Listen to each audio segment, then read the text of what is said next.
Vinc Pichel is one of the guys that nobody thinks about, nobody talks about, but he puts on a hell of a performance every time that he competes. And you got to give it to the man as well. When you take a look at the last fight that Vinc Pichel had, it was a rough one. It was a loss, and it was to the Mark O'Madsen, the Olympian, right?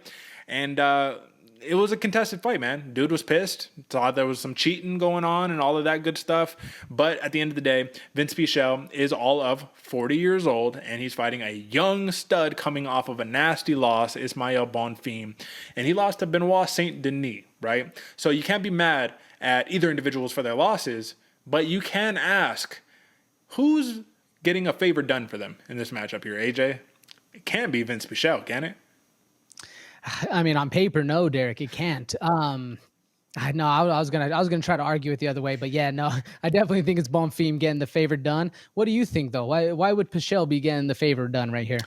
So I don't think Pichel is getting the favor done. I was going to say, if you're looking at the opposition, look at the last couple of fights. Austin Thud Hubbard, Jim Miller, A10, Roosevelt Roberts, Gregor Gillespie, and then, of course, Mark O'Madsen. So to me, this is literally a matter of, hey, this is the UFC. You're 40 years old. Thank you for your service. But if you don't fight the young guns and beat them, you're out of here, buddy. You know what I mean? We got all these Dana White Contender Series fighters for a reason. We got to make some room.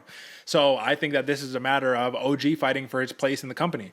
Now, I think that for Ismael Bonfim, though this is going to be a very tough challenge, this is a veteran, a real killer right here.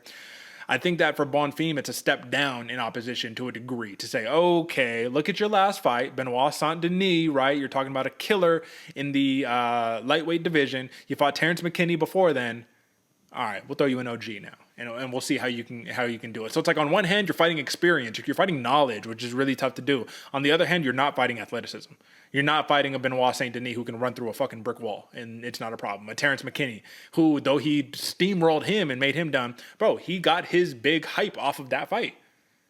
You don't get hype off of a Vinc Pichel fight. You don't really win much. You win experience points, almost like a video game.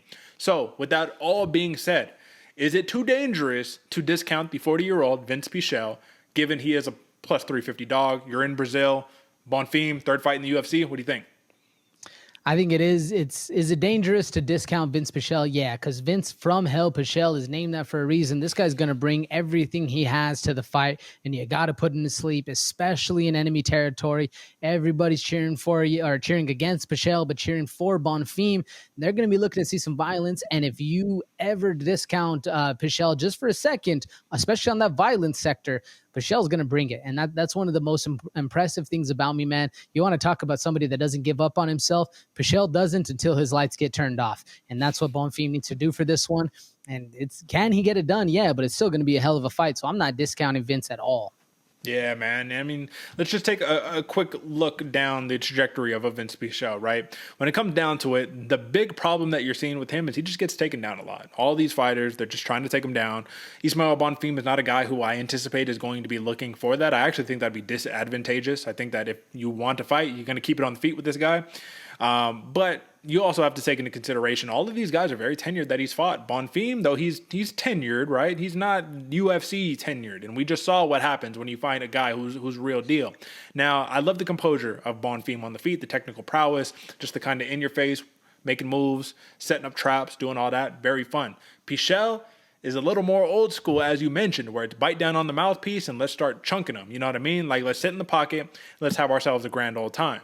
So striking advantage, it has to go to Bonfim. This fight hits the mats. Like I said, there's a little bit of trouble right there. What do you think happens if this fight hits the mats?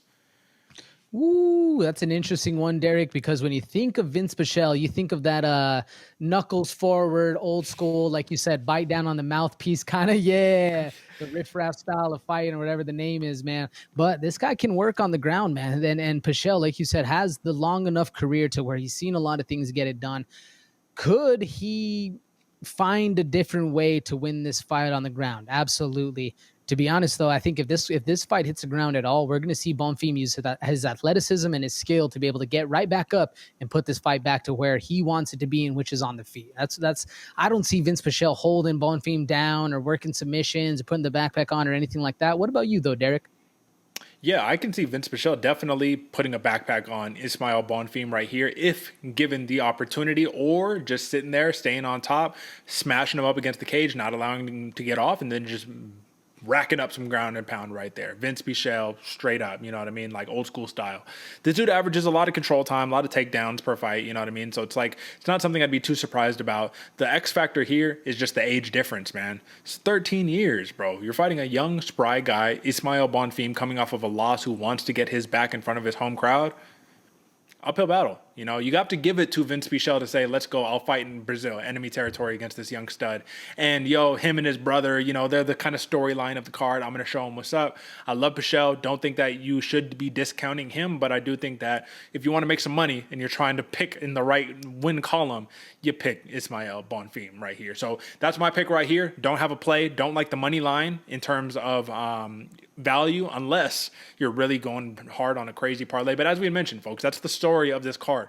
Massive favorites, not a ton of value, and the wise handicapper doesn't bet for the sake of betting. You bet because you're going to win. And if you want to win, you want to gain value, you watch the Bloody Water podcast. You know what time it is. All right.